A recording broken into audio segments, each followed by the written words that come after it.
Hello, everyone. Today I want to talk about something I have been thinking about a lot. How should we educate our children? Should we follow the future? Should we follow education policies?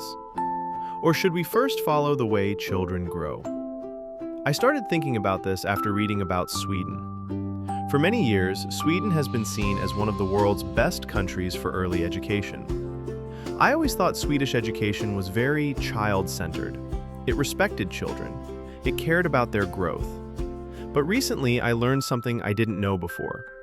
For almost 20 years, Sweden strongly supported digital education. Schools used computers. Students used tablets. Many schools replaced paper books with digital learning. The idea sounded very reasonable. The future would be digital. Children would live in a digital world, so they should start early.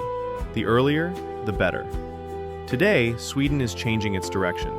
The government is bringing back more paper textbooks. It wants children to spend less time in front of screens.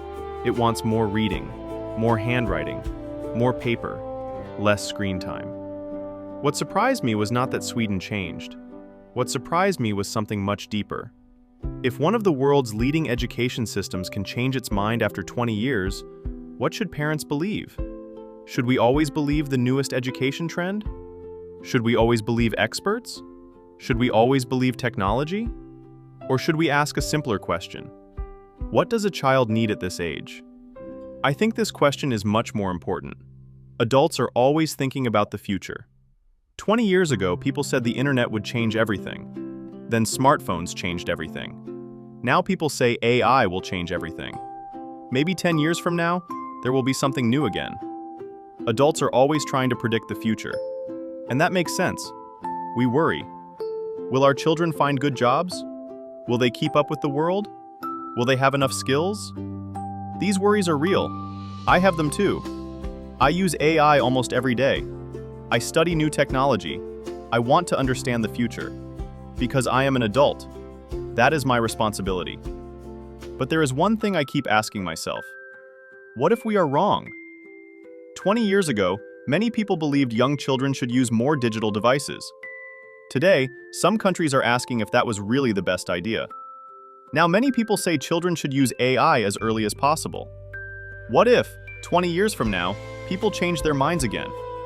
What if they say children should not depend on AI so early? The truth is, nobody knows. The future changes. Our predictions change.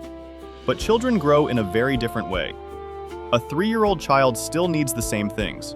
A real person, a real conversation, eye contact, stories, running, climbing, drawing, building, playing. A child learns by touching the real world.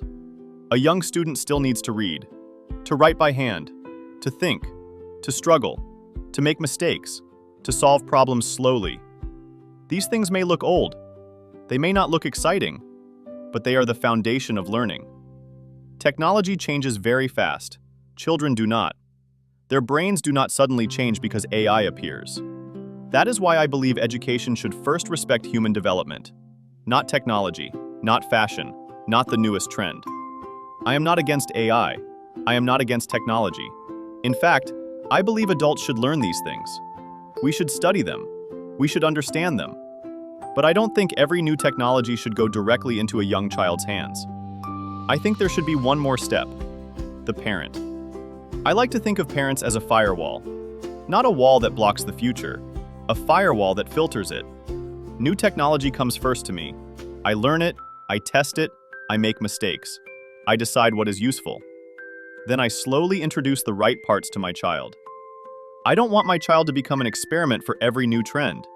I want to protect the pace of childhood. People often ask, if children don't learn AI now, won't they fall behind? Maybe.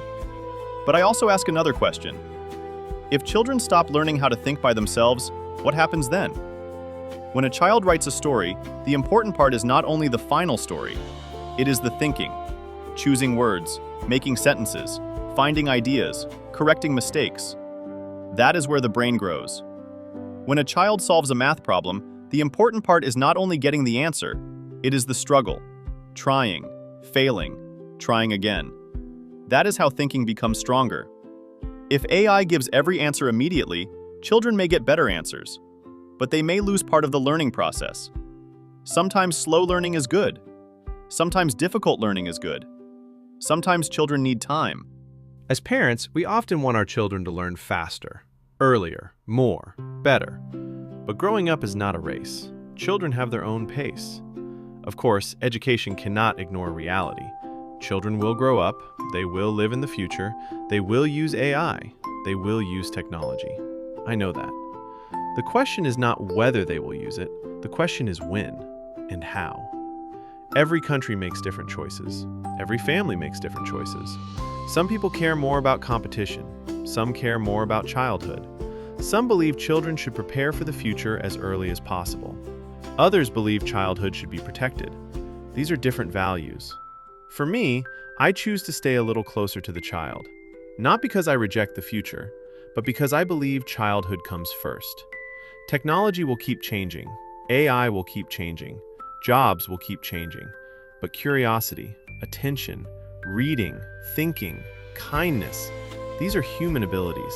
I believe they will always matter. So today, I don't want to give you an answer. I only want to ask one question. When a new technology arrives, should we give it to children immediately?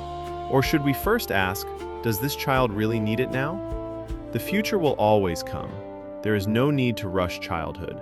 The future keeps changing, but childhood happens only once.